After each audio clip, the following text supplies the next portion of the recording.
नमः। रघुनाथ जी ने सुग्रीव से पूछा कि हे सुग्रीव, मैंने अपनी सारी कथा कही, तुम क्यों इस पर्वत पे रह रहे हो? फिर सुग्रीव जी ने विस्तार पूर्वक कथा बताई कि मैं और बाली दोनों साथ में रहते थे, बहुत प्यार था प्रभु हम लोगों के बीच। एक बार एक मायावी राक्षस आया और उसने बाली को ललकारा और हम दोनों, बाली तुरंत उठकर धावा, बाली देख सो भागा, मैं पुन गयो बंधु संग लागा। मैं भाई के साथ गया और वह एक गुफा में छुप गया। और तब बाली ने मुझसे कहा कि परखस मोहि एक पखवारा, नहीं आओ तब जाने सुमारा। 15 दिन तक मुझको देखना, अगर मैं 15 दिन में नहीं आऊं तो मुझे मरा हुआ समझ लेना। और मास दिवस तह राख्यो खरारी, निसर रुधिर धाम तह भारी। मैंने 1 महीना इंतजार किया प्रभु, और जब मैंने 1 महीने बाद देखा कि रक्त की मोटी धार बह चली है तो मुझे सहसा लगा कि हो न हो उस राक्षस ने बाली को मार दिया और बाहर निकलकर मुझको ही मारेगा। तो मैंने बहुत बड़ी गुफा के बाहर बहुत बड़ा पत्थर लगा के मैं भाग आया, और यहाँ सब मंत्रियों ने मुझको राजा बना दिया।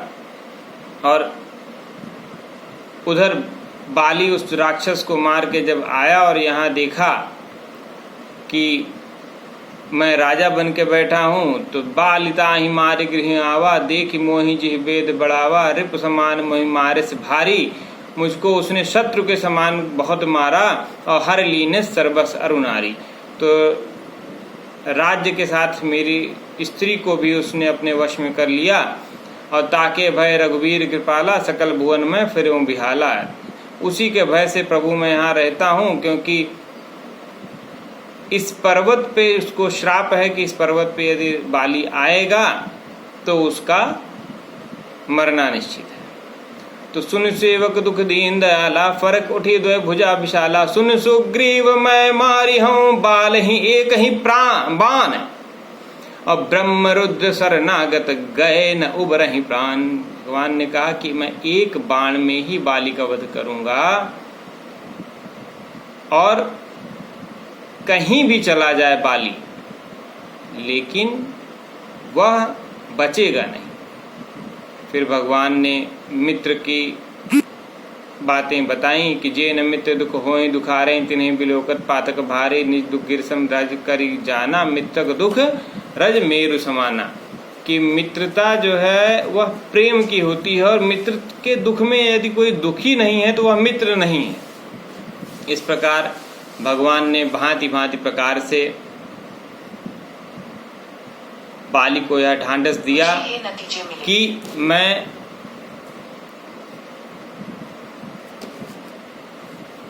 बाली को अवश्य ही मारूंगा। और सुग्रीव जी बहुत भाव विह्वल हो गए, और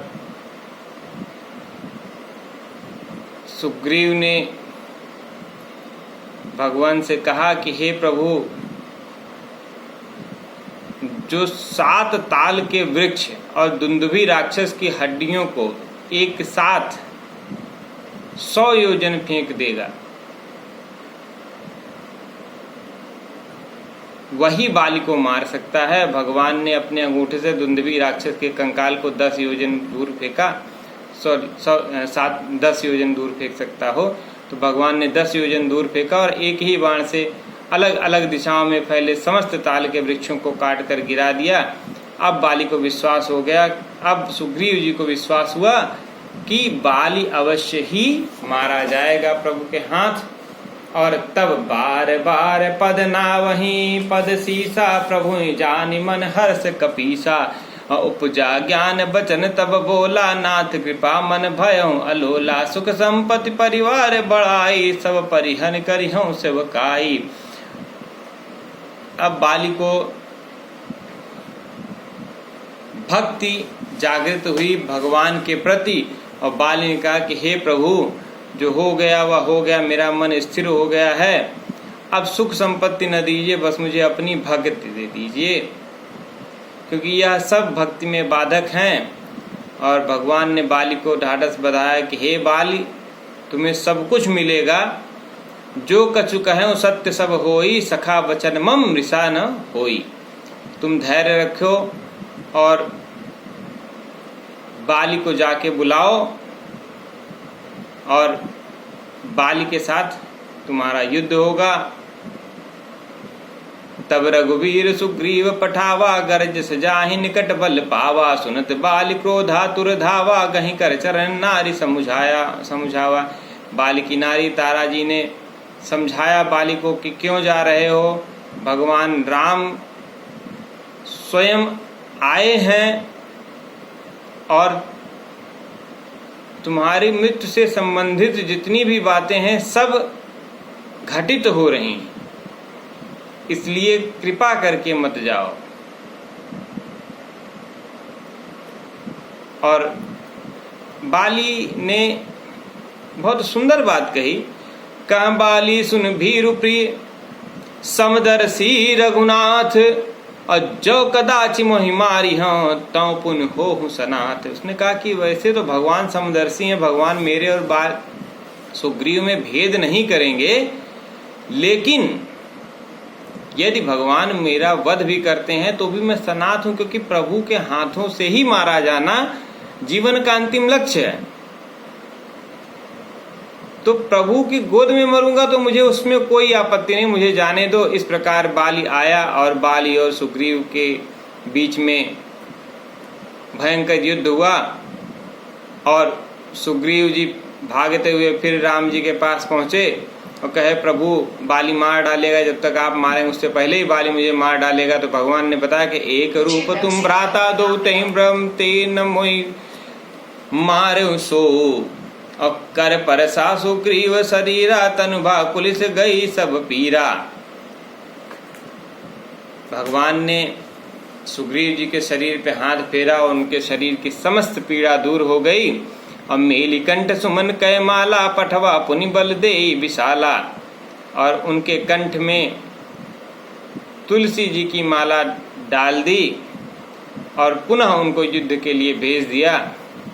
और बहुत प्रकार से छल किया बाली ने,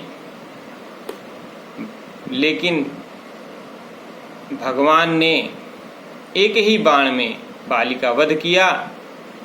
मारा बाली राम तब हृदय माज सर तानी, और परा बिकल मई सर के लागे, पुनि उठ बैठ देख प्रभु आगे। और बाली गिर गया पृथ्वी पर, और जब प्रभु बाली के समीप गए तो बाली उठ के बैठ गया और भगवान को प्रणाम करके कहा कि पुनि पुनि चित है चरण चित दीना, सुफल जन्म माना प्रभु चीना। हे प्रभु, आपने मेरा जन्म सुफल किया जो मेरे पास आए। और बोला कि प्रभु धर्म हेतु अवतरे गोसाई, मारे मोहि व्याध की नाही। कि आप तो धर्म के लिए आए थे, फिर मुझे इस तरह क्यों मारा। और मैं बैरी सुग्रीव प्यारा, कारण कवन नाथ मोहि मारा। तो फिर भगवान से जब बाली पूछता है तो भगवान कहते हैं कि अनुज बधु भगनी सुत नारी, सुन सठ कन्या समय चारी। इन्हीं कुदिष्ट बिलो कहीं जोई, ताहि बधे कछु पाप न होई। भगवान ने स्पष्ट किया, बहुत खुल के इस बात को कहा है भगवान ने कि अनुज बधू, छोटे भाई की बहू, बहन, पुत्र वधू, भगनी, सुत, नारी, बेटे की लड़कियां, भांजे की बहू, ये चारों कन्याओं के समान होती हैं। इनको जो कुदिष्ट से देखता है उसको मारने में कोई भी पाप नहीं होता है।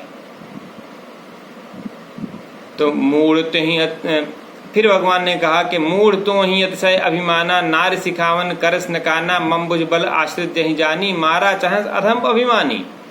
कि हे मूढ़, तुझको तेरी पत्नी ने भी समझाया तब भी तू नहीं माना। तुझको पता था कि सुग्रीव को मैंने आश्रय दिया, फिर भी सुग्रीव को मारने तुम आया।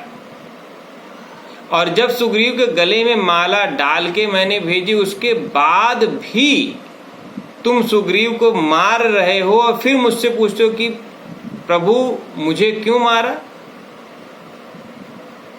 भगवान यह कहना चाह रहे हैं कि जब आप किसी कमजोर को मारेंगे, कमजोर को सताएंगे, तो भगवान का अवतार ही हुआ है ऐसे समस्त लोगों को मारने के लिए।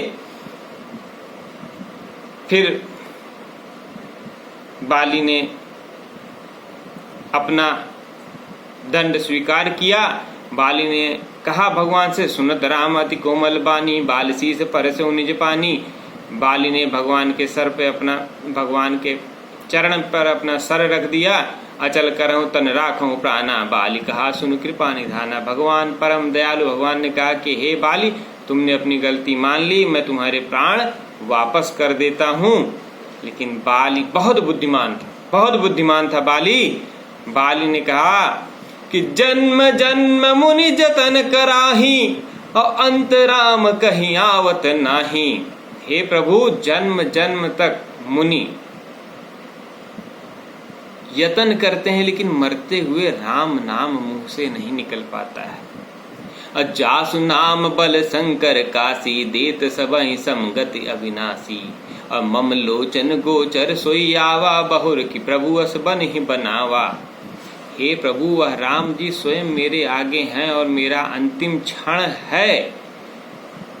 इतनी ऐसी तो बनाने वाले से भी नहीं बनती है कि ऐसा उत्तम क्षण उपस्थित हो जाए आपकी मृत्यु के समय, और आप कह रहे हैं प्रभु कि मुझे जीवन दे दे। हे प्रभु, नहीं, अब मुझको अपनी गति दे नाथ, और मुझको सनाथ करें।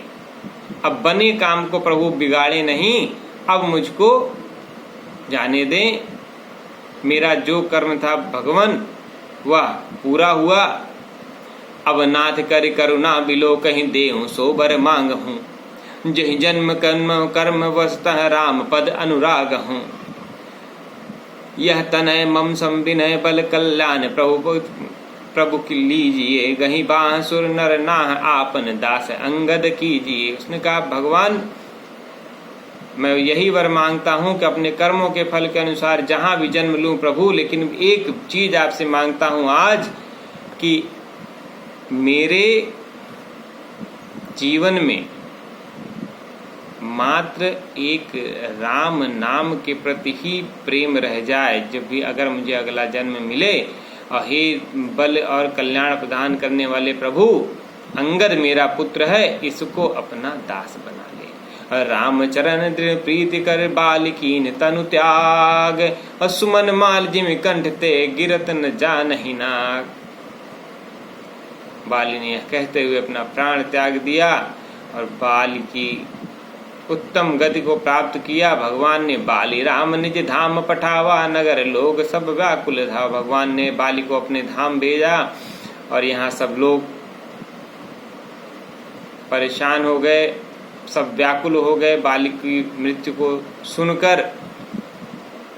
फिर भगवान ने सबको उपदेश किया और मृतक कर्म कराकर सुग्रीव को समझाकर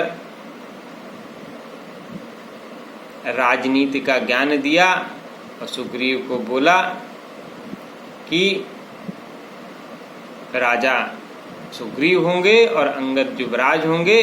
उमा राम समिहित जगमाही, सुत पितु बंधु प्रभु, सुत पितु मातु बंधु प्रभु नाही। सुर नर मुनि कहि यह रीति, स्वार्थ लागे करें सब प्रीति। बालिता से व्याकुल दिन राति, तन बहुप्रन चिंता जर छाती। सोई सुग्रीव कीन कपिराऊ, अति कृपाल रघुवीर स्वभाव। तो भगवान ने सुग्रीव को वह राज्य दिया जिसको बाली ने बनाया था। सुग्रीव एक पर्वत पर अपनी जान बचा के रह रहे थे और भगवान ने उनको अपनी मित्रता के नाते राजपाट दिया। और सुग्रीव ने भगवान से कहा कि प्रभु आप यहीं निवास करें, चतुर्मास में वर्षा ऋतु आ रही है। भगवान ने कहा नहीं बाली, नहीं सुग्रीव, 14 साल तक मैं कहीं किसी भी राज्य में नहीं रह सकता हूँ। मैं बाहर पर्वत के अंदर जो गुफा है वहाँ निवास करूँगा वर्षा ऋतु में वहीं रहूँगा। इस प्रकार भगवान समस्त वर्षा ऋतु में लक्ष्मण भैया के साथ देवताओं ने प्रवर्षण पर्वत पर जो गुफा बनाई थी, श्वेत स्फटिक शिला